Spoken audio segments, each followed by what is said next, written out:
Vis labiau vertiname kokybiško, sveiko ir natūralaus maisto privalumus. Atitinkamai didėja ir poreikis maisto kokybei. Siekdami padidinti lietuviškų vaisių konkurencingumą, pirmą kartą įvairiose šalies agroklimato zonose Sodininkystės ir daržininkystės instituto mokslininkai atlieka parodomosius bandymus pagal projektą Išskirtinės kokybės desertinių obuolių auginimas ir perdirbimas, remiama ES lėšomis. Mes kaip tik norime parodyti, kaip galima išauginti, kaip galima sukurti pritaikyti technologinę išskirtinės kokybės obuolių auginimą, dėl to, kad mes visi žinom, kad obuolių tikrai labai trūksta lietuviško, užpildom tik tai maždaug 30% rinkos.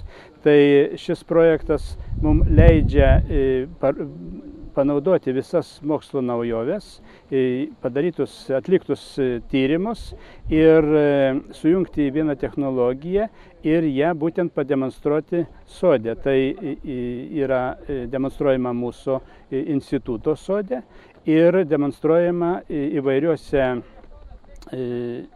klimatinėse zonose šalies, parinkti ūkiai ir ten arba technologiniai elementai, arba atskiri bandymai irgi pakartojami ir tokiu atveju mes stengiamės, kad ta technologija, išskirtinės kokybės obuolių auginimo technologija, ji paplistų. Šiems išskirtinai lietuviškiams produktams, išaugintiems ir pagamintiems tausojant aplinką, pasižymintiems natūralumu bei maistingumu, keliami griežtesni negu masinės gamybos produktams reikalavimai. Pirmiausia, ribojimas atstumas nuo taršos šaltinių iki laukų, kuriuose auga vaismedžiai. Taip pat mineralinių trąšų, pesticidų naudojimo kiekis, dažnumas ir laikas. Auginant išskirtinės kokybės produkciją, augalų apsaugos produktai naudojami su tam tikrais apribojimais. Negalima naudoti labai toksiškų ir toksiškų augalų apsaugos produktų. Jie yra pažymėti specialiomis etiketėmis ant augalų apsaugos produktų. Pažymėti yra taip pat kitas niuansas yra tas, kad ta pati veikli medžiaga negali būti panaudota daugiau kaip 2 kartus per vegetaciją. Ir dar vienas niuansas yra, kad karencijos laikotarpis yra ilginamas iki 1,5 karto. Tai reiškia, kad nuo paskutinio purškimo iki derliaus nuėmimo turi būti 1,5 karto ilgesnis laikotarpis negu rekomenduojama etiketėje. Pasirenkant augalų apsaugos produktus, įsigijant insekticidus nuo kenkėjų, reikia visada įvertinti žalingumo ribą. O tam yra būtina atlikti stebėjimus. Tie stebėjimai yra glaudžiai susiję su kenkėjų biologija. Ir, sakykime, ta biologija taip pat yra glaudžiai susijusi su vaismedžio augimo tarpsniais. Jeigu mes ramybės laiku, sakykime, galime ant šakelių, ypač vaisinių šakelių, mes galime pamatyti kenkėjų kiaušinius. Yra nustatytos irgi tam tikros žalingumo ribos. Jeigu, sakykime, vaisėdžiui per savaitę sugauname mes 5 suaugėlius gaudyklėse, tai jau yra pasiekta žalingumo riba, kai reikalinga naudoti insekticidą. Nuo ligų apsaugos sistema yra šiek tiek kitokia. Yra naudojami taip pat ir pesticidų augalų apsaugos produktų mišiniai. Ir principai galioja tokie, kad galima maišyti sisteminį su kontaktiniu ir daugiau kaip 3 veiklių medžiagų mišiniai yra nerekomenduojami, kadangi gali sudaryti tam tikrą cheminę reakciją, kuri duoti nepageidaujamą rezultatą, sakykime, ant vaisių tinklelį deda kai kurie apsaugos produktai, dėl kurių jūsų vaisiai praranda prekinę kokybę. Ketinantiems įveisti sodus ir tiems, kurie ne vienus metus džiaugiasi gausiu obuolių derliumi, mokslininkai patarė. Tai jeigu mes dar tik tai ruošiamės veisti sodą, tai tada reikėtų išsitirti dirvožemį. Ir pagal tai, ką randame dirvožemyje, sprendžiame, ar pakaks to, ar reikia papildomai patręšti. Vaismedžiai vis tiek nėra labai reiklus mitybos elementams.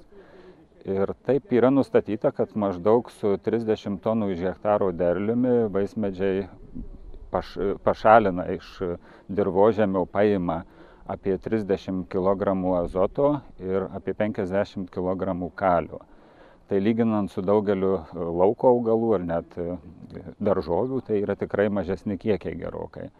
Tad tie dirvožemiai, kuriuose veisim sodus, nebūtinai turi būti labai turtingi mitybos elementais. Jeigu dirvožemio sluoksnyje iki 60 cm maždaug yra per 100 mg kilograme fosforo ir 150–200 mg kalio oksidų ir fosforo oksidų skaičiuojant, tai tokiam dirvožemiui sodai turėtų augti ir derėti neblogai, netgi papildomai netręšiant. Jeigu šių elementų yra mažiau, reikėtų patręšti. Ir tokia vidutinė trąšų norma taip yra apie 200 kg į hektarą fosforo ir kalio oksido. Jeigu matome kažkokius nors jau nukrypimus nuo būdingos normos, tada vėlgi reikėtų įvertinti, kokio pobūdžio tai yra sutrikimai ir tiesiog galima pagal lapo išvaizdą nuspręsti, kokiu elementų trūksta ir tada tais elementais galima ir patręšti. Paprastai, kad greitai pagelbėti vaismedžiui, tai purškiame vaismedžius trąšomis, trūkstamų elementų trąšomis. Jeigu norime giliau pasidomėti, kas yra vaismedį, pagelbės lapų analizės, kurias atliekam mėginius analizėm, imam taip nuo Liepos vidurio iki rugpjūčio vidurio. Derančiame sode dirvožemio ir lapų analizės atlikti reikėtų kas 3–4 metai. Jeigu turime nemažą sodo plotą, tai reikėtų dirvožemio analizės imti atsižvelgiant į dirvožemio skirtumus. Mes vis tiek maždaug žinome, kokie pas mus yra dirvožemiai ir taip sudaryti mėginius reikėtų atskirus iš dirvožemio, kuris, sakykime, yra panašus. Vienam plote vienoks, kitam kitoks, jeigu tai reikėtų sudaryti bent porą skirtingų mėginių. Lapų analizę sudarom tik tai iš vienos veislės. Pasirenkam paprastai tą veislę, kuri mums ekonomiškai yra svarbiausia, kuri, sakykime, duoda mums didžiausią derlių ir didžiausias pajamas iš jos gaunam ir skinam tik tai tos veislės lapus, nemaišom su kitų veislių lapais ir analizuojam atskirai. Taigi rūpestingas sodininkas padarys viską, kad jo sodas nekentėtų nuo maisto medžiagų stygiaus. Ne veltui yra sakoma, kaltink save, o ne saulę, jei tavo sodas nežydi. Na, o kaip dera pagal naujas technologijas auginami vaismedžiai, pamatysime rudenį.